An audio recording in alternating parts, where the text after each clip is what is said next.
the world is a large place, right? India is a large place, very competitive place, and there are going to be equally smart companies like yours, which means the talent over here are going to get other opportunities. Very equally good opportunities, sometimes better opportunities. Right. What happens when good talent comes to you and says, Rahul, look, I love working here, but I got a better job. I want to move on. Yeah. What do you guys try to do? I mean, do you guys try to, obviously you want to keep him back, right?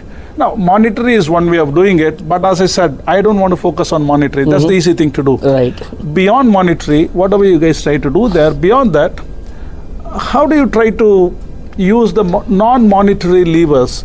Would you try to put him in a better job position, or would you want to take some time to communicate with him, or have a detailed communication with him to see how what he does can be better? What are the levers you would try to use, the non-monetary levers as I call them, when a good talent wants to move on? I mean, I think that's not an easy question, I know. Yes, I mean, that's an area which we also at times struggle, right? Because again, at the end of it, we're all humans. But again, for me, if as a company, we start looking at, let's say even for that matter, non-monetary things like giving him a job role, right, or different role, maybe a conversation, or maybe it's something else to do.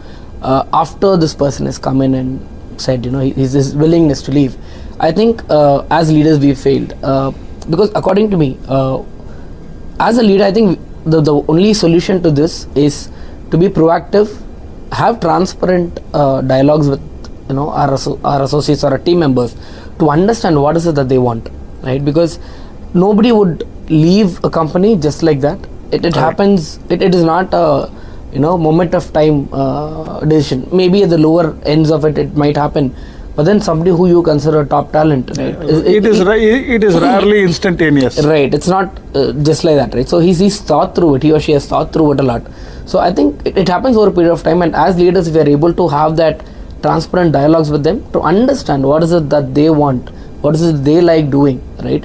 And be able to give them that. Like, for example, let's say somebody, you give him a role change, but even when he comes in with an offer or saying I'm moving out, but if you could have done it before he left or before he even initiated offer of employment outside, I think that's where we can call ourselves as leaders who've been able to lead our teams to success, right? And so basically being proactive and preventive rather than trying to stop it after it's happened. Right. I think it's about giving them that clarity that these are things that you can do here.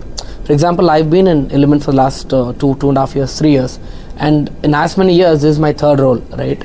And it's come out of my own, again, proactive communication with me, having with Nitish or Sudarshan, the leaders in the organization, to understand what is it that I want to try doing, and they've been very open to kind of let me experiment and try it out, which I think is something which we'll have to start looking at, rather than wait for people to put down papers and say, okay, what now, I'll try to compensate you. It kind of also undermines them or undermines their value, because you've not maybe spent that time trying to understand him before, and now they suddenly turn out or look like they're very resourceful. So